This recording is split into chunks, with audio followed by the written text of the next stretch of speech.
네, 지금 방금 들어온 소식에 의하면은 조선중앙텔레비전이 방송을 시작을 했습니다. 화성 12형 발사 장면이 담긴 사진들을 공개를 하고 있다고 합니다. 시청자 여러분 지금 보고 계시죠? 아마 저 모습은 비슷할 것 같습니다. 예전에 화성 14형 발사 장면 공개했을 때도 저렇게 먼저 사진 먼저 공개하고 그 다음에 동영상 공개했는데요.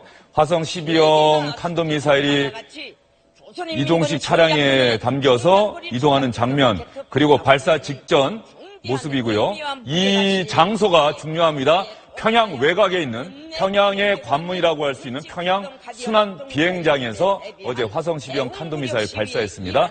평양 순환 비행장에서 화성 12형 탄도미사일 발사 직전 모습입니다. 김정을 비롯한 북한군 관계자들이 화성 12형 발사 장면 기다리고 있는 모습 지금 나오고 있습니다. 새벽 5시가 조금 넘은 시각이고요.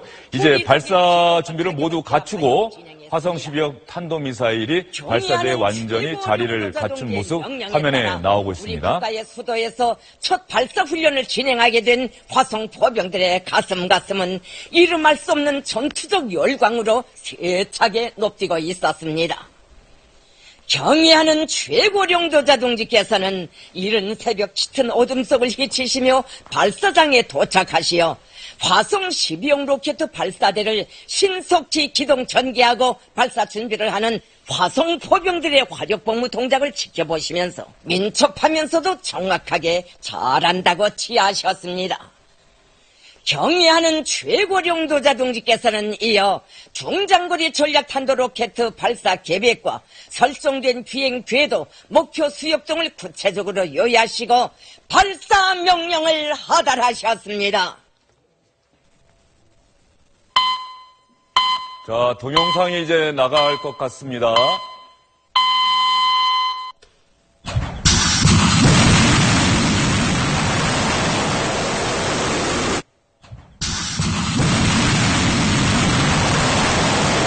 어제 새벽 6시 직전 상황입니다. 화성 12형 중장거리 탄도미사일 IRBM을 북한이 발사하는 장면, 조선중앙텔레비전을 통해서 지금 공개하고 있습니다. 조선중앙텔레비전이 화성 12형 어제 새벽에 발사된 탄도미사일 발사 장면을 공개를 했습니다.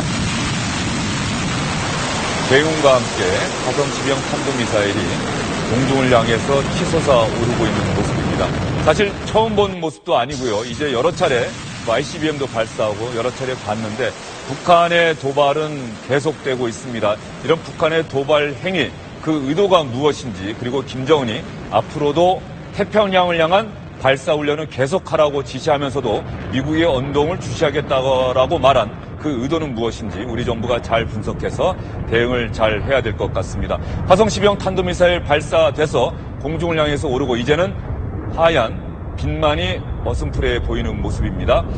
화성 12형 탄도미사일은 저렇게 발사가 돼서 일본 홋카이도 상공을 지났습니다. 영공을 보통 100km 상공이라고 하는데 훌쩍 넘어서 일본 상공을 지나서 태평양 공해상에 떨어졌습니다. 2700km나 날아갔고요.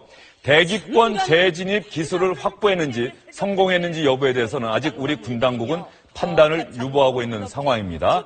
자, 북한이 화성 12형 탄도미사일 발사 장면 사진과 동영상을 통해서 공개했다는 소식 여러분께 전해드렸습니다. 김정은이 민첩하면서도 정확하게 잘했다라고 칭찬했다고 조선중앙텔레비전 아나운서 조금 전에 얘기했던 장면 여러분 기억하시죠? 저희가 준비했던 소식으로 다시 돌아가도록 하겠습니다.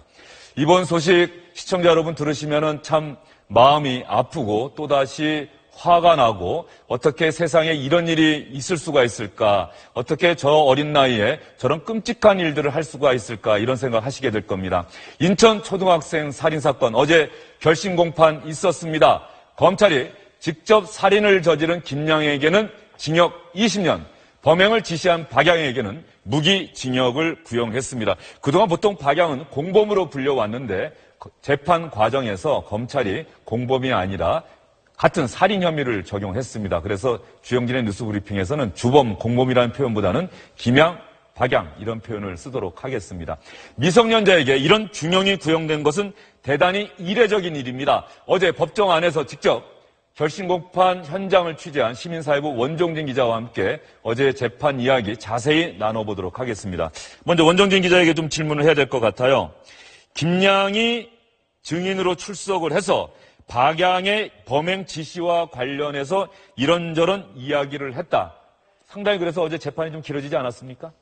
네, 맞습니다. 원래 이제 어제 이 박양의 결심 공판에서 이제 김양에 대한 증인 신문을 하기로 돼 있어서 이제 김양이 출석을 해서 이 박양과의 이제 범행 공모에 대해서 이런저런 얘기를 했는데요. 뭐 작심을 한 듯이 나에게는 좀 불리하겠지만 진실을 밝히기로 결심을 했다. 이렇게 이야기를 하면서 뭐 여러 가지 박양과 있었던 공모의 사실들을 진술을 했습니다. 네, 구체적으로 어떤 이야기들이 있을까요? 그 내용 오늘 언론 보도 보니까 정말 시청자 여러분들께 보여드려야 할지 고민도 되는데 말이죠. 어떻습니까? 지금 박양이 뭐 손가락 등 지금 화면에 나오고 있는데. 예, 그래서 뭐 정말 사실 법정에서 구체적인 진술이 나왔을 때는 굉장히 좀 방청객들 중에 중간에 나가는 사람이 있을 정도로 잔혹한 이야기들이 많았는데요. 예. 뭐 신체 일부를 가져오라고 했다. 그리고 또 박양이 본인이 신체 일부를 소장하는 취미가 있으니까 그거를 좀 뭐 범행을 한 다음에 뭐 훼손해서 가져다 달라 이런 이야기들을 치밀하게 계획을 했다는 그런 얘기를 많이 했습니다. 네, 지금 또 화면이 바뀌었는데 자신이 박양의 실험 동물이 된 느낌이었다. 저건 어떤 얘기입니까?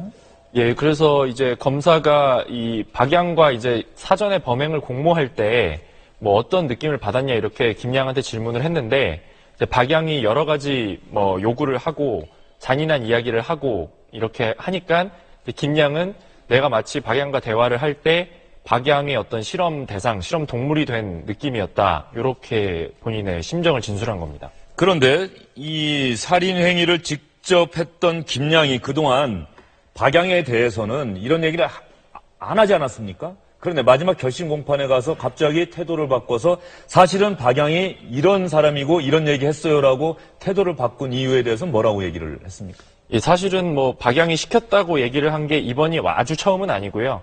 예전에 이제 전전 공판 때쯤에 한번 이 박양이 사실은 시켜서 했다. 내가 그동안 보호를 하려고 했지만 시켜서 했다는 얘기를 하긴 했는데 이번에 이렇게 구체적으로 이야기를 한 거는 뭐 김양 본인의 말로는 뭐 본인이 이제 진실을 이제 있는 그대로 말하고 나도 이제 마음의 짐을 좀 내려놓고 싶다. 뭐 이렇게 이야기를 하긴 했는데 뭐 또 어떤 뭐 최고형 구형을 피할 수가 없으니까 좀 양형에도 좀 첨작을 노린 것이 아니냐 이런 뭐 이야기도 좀 나왔습니다. 김태현 변호사, 네. 지금 두 사람이 피고인이 모두 어린 나이에요. 10대예요. 네. 그런데 여기서 궁금한 것은 살인을 저지른 사람은 김양이란 말이죠. 예. 박양은 뭐 살인을 교사를 했다 이렇게 봐야 될지 하여튼 살인을 지시하고 뭐 주도했다 이렇게 봐야 될지 모르겠습니다만 그런데 정작 살인 행위를 한 사람보다는 박양에게 무기징역 구형했다. 예. 왜 재판부가 검찰이 이런 결정을 내렸을까요? 일단 두 가지를 좀 보셔야 되는데 하나는 이 박양이라는 사람이 애초에 보여줬던 것처럼 단순한 이 살인을 김양의 행위를 도와준 방조범이 아니라 실질적으로 살인을 같이 계획하고 공모하고 역할을 분담한 공동정범이라는 거죠.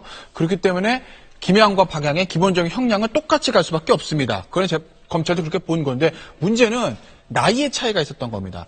지금 소년법에 보시면 범행 당시에 18세 미만인 자에 대해서는 사형 무기징역이 안 됩니다. 그런데 이 범행 당시 나이를 보게 되면 김양은요 16세 정도 됩니다. 그리고 박양은 18세입니다. 그러니까 18세 미만을 넘은 것 아니겠습니까? 그래서 이제 검찰이 얘기하기로는 김양도 박양도 둘 다 죄가 너무 중해서 무기징역을 구형해야 되는데 그런데 실질적으로 실행을 했던 김양 같은 경우에는 범행 당시에 16세여서 18세 미만이기 때문에 그렇기 때문에 우리가 무기징역 구형할 수는 없고 현행법에서 가장 강하게 세게 나올 수 있는 형량인 징역 20년을 구형을 한다. 이렇게 얘기를 한 겁니다. 바로 저 부분이 이제 화면에 나오고 있는 저 부분. 미성년자이고 또 올해 만 17살이어서 검찰이 징역 20년까지 가능한 그런 부분에 대해서 구형을 내렸다. 특가법 적용 시는 사형이나 무기징역이 가능하지만 나이가 어리기 때문에 그게 안 돼서 소년법 적용돼서 징역 15년이 가능한데 특정 강력범죄에 해당돼서 징역 20년까지 가능하기 때문에 징역 20년 구형했다. 이런 얘기고 박양은 그대로 무기징역 구형을 한 거죠. 왜냐하면 범행 당시에 18세가 넘었고요. 18세이기 때문에 18세 미만까지만 그것에 해당되는 것이거든요. 18세이기 때문에 그대로 무기징역을 구형을 한 겁니다. 원종진 기자, 그런데 어제 검찰이 구형을 하면서 검사가 울먹였다 이런 얘기가 있어요. 네, 이제 공판을 이제 계속 쭉 진행해온 검사가 인천지검의 나창수 검사라는 검사인데요.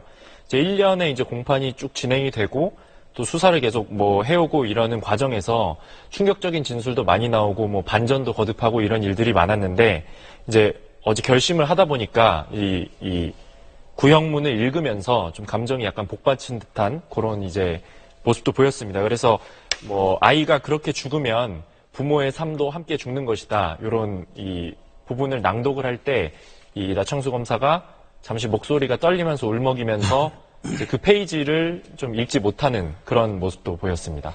예, 박양도 뭐 울먹였다 그러는데 박양은 또 왜 울먹인 겁니까? 예, 뭐 박양은 이제 최후 진술에서 뭐 가족들에게 이제 피해자 가족들에게 미안하다고 얘기는 했는데 근데 뭐 끝까지 사체 유기는 인정하지만 이 살인 혐의에 대해서는 인정할 수 없다 이렇게 이야기를 했거든요. 그래서 뭐 그 눈물의 의미를 뭐 제가 정확히 알 수는 없겠습니다만 예, 뭐 그렇게 뭐 정말 진심으로 반성하는 뭐 듯한 그런 분위기는 아니었던 것으로 보입니다. 박양에게 검찰이 무기징역 구형하는 순간 법정 안에서 박수가 터져 나오기도 했다라고 하는데 어떤 의미의 박수였을까요? 예, 사실은 이제 김양이 징역 20년이 선고될 게 점쳐져서 박양이 무기징역을 구형받을 거라고 예상하는 사람이 많지가 않았거든요.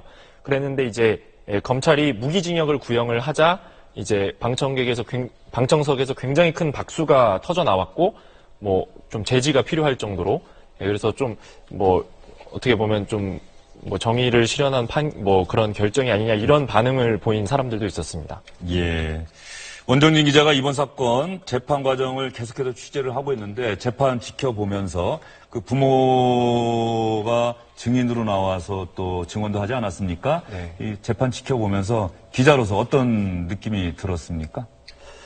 네, 뭐 아직 이제 뭐 판결 선고가 내려지지 않았기 때문에 뭐 이렇게 단정적으로 말을 할 수는 없겠지만 뭐 굉장히 충격적인 이제 범행이 이제 뭐 여러 가지가 다 이제 낱낱이 드러났고 그리고 뭐 그 과정에서 이제 이 피의자 2명이 여러 진술을 뭐 번복하기도 하고 또 뭐 서로 약간 대립하는 모습도 보이고 하면서 뭐 하나의 그 숨겨진 어떤 수수께끼를 찾아가는 그런 느낌이었다 뭐 이런 저는 개인적으로 네, 인상을 받았습니다. 선고 공판 일정은 나왔습니까? 네, 9월 22일 오후 2시로 일단 잡혀있는 9월 22일 네네. 오후 2시, 다음 달 20일 오후 2시. 네. 다음 달 20일 오후 2시에 인천 초등학생 살인 사건에 대한 1심 재판부의 최종 판단이 나오게 됩니다. 검사의 마지막 이야기가 기억에 남습니다. 아이가 그렇게 죽으면 부모의 삶도 함께 죽는 것이다. 피해 학생의 부모님이 SBS 그것이 알고 싶다 취재진과 만나서 했던 이야기도 기억에 남습니다. 우리 아이를 이렇게 세상에서 떠나게 한 그 아이들도 응당한 죄값을 받아야 할 것이다 이렇게 얘기를 했는데 가해 학생들, 가해 피고인들 김양과 박양 진심으로 죄를 참회하고 뉘우치는 모습을 봤으면 좋겠는데 아직까지 법정 재판받는 과정에서 그런 모습은 보이지 않았다. 원정진 기자는 이렇게 얘기했습니다. 주영진 뉴스 브리핑 오늘 순서는 여기서 마무리하겠습니다. 시청해 주신 여러분 고맙습니다.